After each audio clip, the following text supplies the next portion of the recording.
بسم اللہ الرحمن الرحیم۔ آپ کا بیٹا بس آج شام تک کا مہمان ہے، اس کا کوئی علاج نہیں۔ ڈاکٹر کے یہ الفاظ سن کر مولانا رو پڑے۔ اپنے بیٹے کو گھر لے آئے۔ گھر میں کھڑے اپنے بیٹے کی ذمہ داری کر رہے تھے کہ دروازے پر دستک ہوئی۔ مولانا دروازے پر گئے، باہر ایک بوڑھے شخص کو کھڑے پایا۔ حضرت رحمت اللہ نے سلام دعا کے بعد پوچھا، بابا جی خیریت سے آئے ہو؟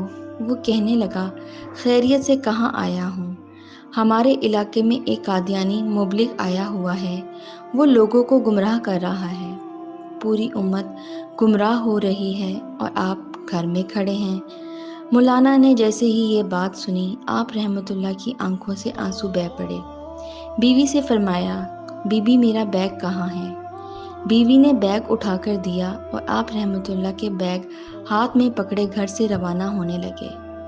بیوی نے دامن پکڑ لیا اور کہنے لگی، مولانا آخری لمحات میں اپنے نوجوان بیٹے کو اس حالت میں چھوڑ کر جا رہے ہو۔ مولانا نے آسمان کی طرف نظریں اٹھائیں اور رو کر روانہ ہونے لگے۔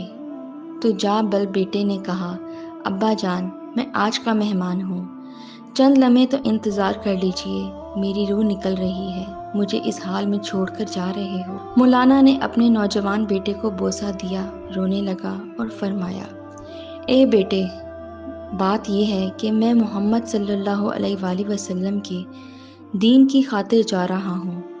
کل قیامت کے دن حوض کوثر پر ہماری تمہاری ملاقات ہو جائے گی۔ یہ فرمایا اور گھر سے روانہ ہو گئے۔ اڈے پر پہنچے، ابھی بس میں بیٹھے ہی تھے کہ چند لوگ دوڑے آئے اور کہنے لگے کہ مولانا آپ کا بیٹا فوت ہو چکا ہے، اس کا جنازہ پڑھاتے جائیے۔ مولانا نے آسمان کی طرف نظریں اٹھائیں اور رو کر فرمانے لگے، جنازہ پڑھانا فرض کفایہ ہے اور امت محمد کو یہ گمراہی سے بچانا فرض عین ہے۔ فرض عین چھوڑ کر فرض کفایہ کی طرف نہیں جا سکتا۔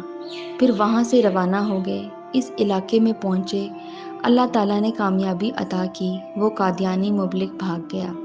مولانا 3 دن کے بعد گھر واپس پہنچے، بیوی قدموں میں گر گئی اور رو کر کہنے لگی، مولانا جب آپ جا رہے تھے تو بیٹا آپ کی راہ تکتا رہا اور کہتا رہا، جب ابا جان واپس آ جائیں تو انہیں میرا سلام عرض کر دینا۔